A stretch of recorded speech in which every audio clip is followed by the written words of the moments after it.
Hello survivors and welcome to another Walking Dead Road to Survival video, and in this video we're going to be taking a first look at Jeremiah James. He is the Jeremiah we all know and hate. He's from the story early on. If anyone remembers playing this when he was actually like hard to come up against in the world map, he was infuriating, I'm going to be honest, but he does look epic. If we look at him on the right hand side, he's in like, you know, the monastery outfit. And all I can hear when I see this guy is like, you know, the song's like, oh man, you know, that's all I can hear right now. The guy is a nutcase for sure. Jeremiah was very much loose in the head, let's just say that. But visually, he looks great. I think he looks awesome, and I really like the get-up. He has got a very stylish blade. The swirly blade, and he has got the chain in his hand. Well, he's got a chain around his neck, but he's also got the chain in his hand with the cross just dangling down. If we look at him on the left hand side, we see him with this hood still on. Looks pretty cool, I do like this. As an S-class with the full 30 veteran rings, he has got 5,994 attack, 2,465 defense, and 4,248 HP. So, very high attack stat, quite nice HP as well. I do like this for attack team characters a lot of the time, just because you're seeing a lot of defense team characters come out with the bleeds, the maim, basically things that affect HP and don't take defense into account. So this is a nice balance for me. He is considered a damage dealer by no surprise because of that high attack stat, and he is a fast character as we know because we see the knife in his hand on the right hand side. Now if we check out his rush, it is called Triple Slashes. It has got a recharge rate of 66 AP, deal 3 attacks of 500%, which is 1,500% total damage to one enemy. All other enemies get minus 75% defense for 2 turns and minus 50 AP. This is really, really powerful. The deal 3 attacks of 500% for 1,500% to one enemy works just like all the other multi-hit rushes. He will get the effect of his weapon work. Now, we'll look at his weapon in a moment, but there is a weapon in the game that actually does have double attack on it that is fast. It is a pure promo weapon. You could have got lucky, I think, in some of the crates. There was a crate that you could get, maybe free to play, or it might have been like $1. I can't really remember, where you could get it out of there. And it was quite nice. It has the advanced double attack as well. It isn't just the basic double attack, it is the built up double attack, 175% on the second hit, so it is very much improved, and each one of those 3 attacks can obviously proc that.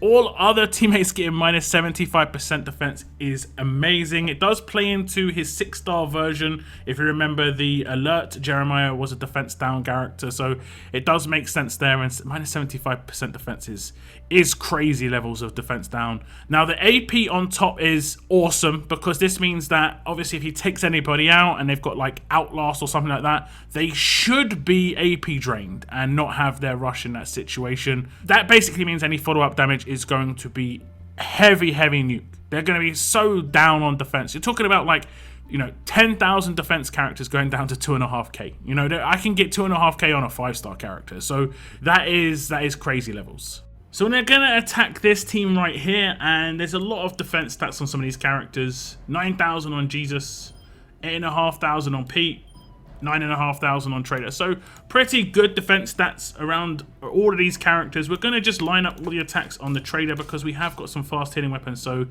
that will not be an issue.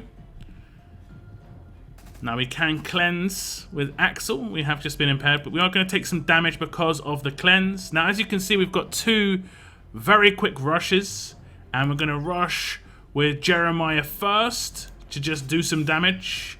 He might not be able to take down the shield just because he was shielding, obviously, so he'll get a massive boost to his defense stat. And it is worth noting that the character that he focuses, just like Alpha, doesn't get the initial defense down, but the other characters do. Now I've got a follow-up character that can do the rushes on top, and that is going to be Amber. So we can obviously follow up with Amber's rush, and she just nukes extremely hard. Trader is obviously an absolute tank, but he hasn't been defense down, and that is obviously because he can resist that defense down. But fortunately, there are things in the wallet in terms of being able to just get through it. See you later, Trader. So really nice defense down, and while Trader did resist that defense down, he cannot resist the minus 50 AP. So that's going to be very good against traders where you're not going to be maybe do this much damage because of that resist on the defense down, but it's going to be great. It will, of course, proc things like trauma. So if you have got trauma on trader, he will take the trauma damage by resisting. So you can get some nice combos going in there, and it can work extremely, extremely well. Now, it does, of course, have an active skill, and they are going to continue naming the active skills now, which is great. We did see that on S-Class Amber. It does seem to be something that's new that's going to come in. It is just called Devotion. It has got an initial cooldown of 2, cooldown of 3, number of uses 5. This character gets focus and 70 crit for 3 turns. This character gets 50% AP. So you could use this turn 2 if you didn't get your rush, or you wanted to guarantee you got crits, but it doesn't give you any extra attack. And I do think that is kind of where Jeremiah is going to miss out, because like I said, the target he actually focuses with his rush isn't getting the defense down, so he's not going to be doing amplified damage with the follow-up hits. So unless you weakened the character early on, took them out, and then he took them out with the first hit of the rush, then went to a next character, this active isn't really going to give you much benefit except guaranteeing crit damage. Now, you could build him with crit multiplier because he is single target. He's not going to be hitting multiple targets. Because he is only hitting a single target with every single hit of his rush, even if he does take someone down and goes to another target, it is still a single target hit. And he can crit, of course, on his rush like you saw in the little clip before. Okay, so we're going to do this little mini attack here, and it's just to show you the active. We're not going to really go into a full attack like we did in the last clip. And I'm going to just do the first turn, get some AP on all my characters as you would.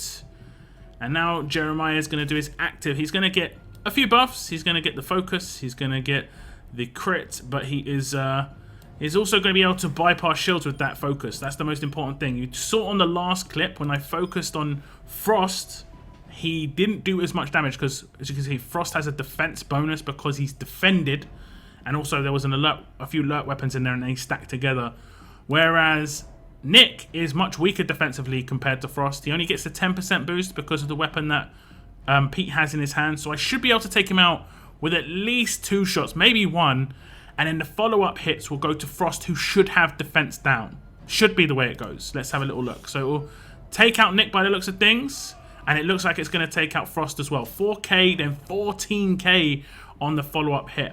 Massive, massive damage on the last hit there. And that's where those multi-hits can come into play, and the fact that they can crit, amplify damage can just be absolutely nuts. And that's why going crit multiplier could be good on this character, because obviously a 50% plus boost in hitting those crits is generally going to be more damage output than an extra 500 to 1000 base attack stat. But of course that would be completely up to you. Now, because he has a very fast rush, 66 AP, he can get a really quick rush off. As you saw in the initial clip, I got natural turn 2 rush because I had a 20% AP weapon in his hands and there were multiple 8% weapons in the team. So you might not actually use this active in that case, but if you did, you would have just more chances to crit. That would be it. And obviously be able to bypass any problematic shields. Now, so far so good with the combo between his rush and his active. Now, he does have a leader skill, and he is going to be bringing something fresh to the game when it comes to RNG leads. And he is going to be an attack lead as a rainbow leader. All teammates get 40% attack and a huge bonus to AP when attacking.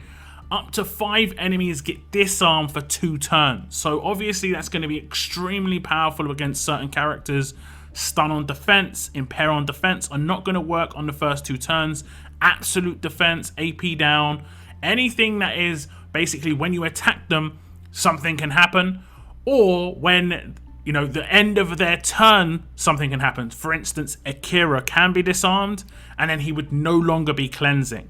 It does not work, however, against at the beginning of wave characters. So for instance, 8% AP characters will still gain 8% AP on their weapons, and also Marge with her weapon where she gets Guardian Shield would still give Guardian Shields. So just to give you a mix of characters so you understand how it works, the 8% weapon in the bottom right hand corner in Barker's hands, as you can see, it is disarmed, but it does happen before the disarm come in. That's why everyone got bonus HP and 8% AP.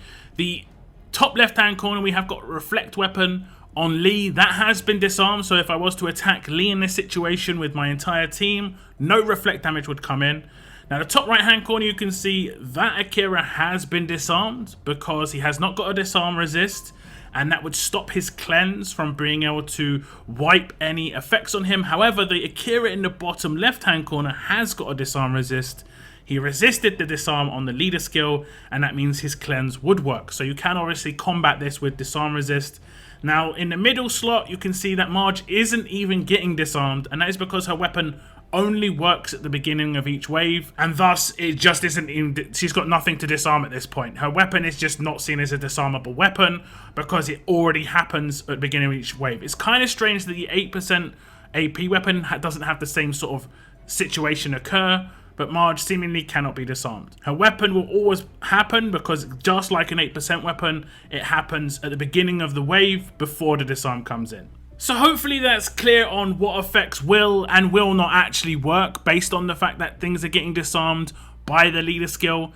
It's basically as if, let's say you didn't have disarm on this character and you started the fight with 5 disarm characters and everyone hit somebody. The only characters that can get disarmed by the leader skill is the only characters that you can disarm with an attack. But it's just like a free non-attack that's going to disarm everybody, and only those ones are going to come in. Stun on defense and pair on defense are going to be the most obvious things, like absolute defense, like I said before. But there are going to be the odd ones outside of that, like Akira. And I think this is going to be very nice against Akira. But I do see a lot of people putting Akira with disarm and trauma resist anyway, because those are the main factors for protecting Akira and keeping him being as annoying as possible. But the leader skill is nice. The main reason I think it's nice isn't actually because of disarm. Disarm is a not very nice bonus, but he's actually a rainbow lead that gives huge AP on attack and 40% attack. This means you could just take so many different combos of characters behind him, you know?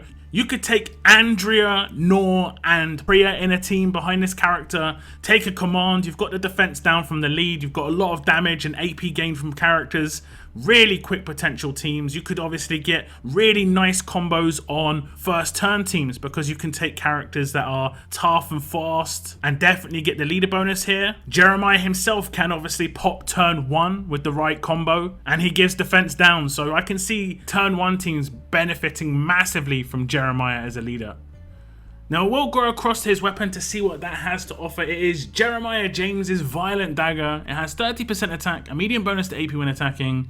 When attacking, a 100% chance this character reduces reflected and counter damage to 0. This does mean, of course, when he does those multiple hits, if they did have a reflect mod, he would not be reflected on each of those attacks, which is obviously extremely beneficial. So we're going to attack the same team as last time. This time I have loaded them up with reflect mods. I will do a basic attack against Nick. You'll see absolute defense pop up in green, but he did not get reflected, so there's nothing to absolute defend in that situation. We're going to get him a turn 2 rush again with his active. And remember, with a multi-hit rush, you would normally be able to get reflected if if you've got Priya, you know the situation. Now, we're going to take out, hopefully, Nick and Frost again. Like I said, they have got reflect mods. So if you see 0 pop up above Jeremiah's head, it's because the reflect mod has happened, but he has blocked it. So the first attack's going to come in. There we go, 0. Next attack, 0. Next attack. He did have 2 zeros pop up where he would normally be taken out. And that is going to be extremely beneficial if you are running a team that wants to win quickly in wars and doesn't want to lose a character in the process to get a reduced war score.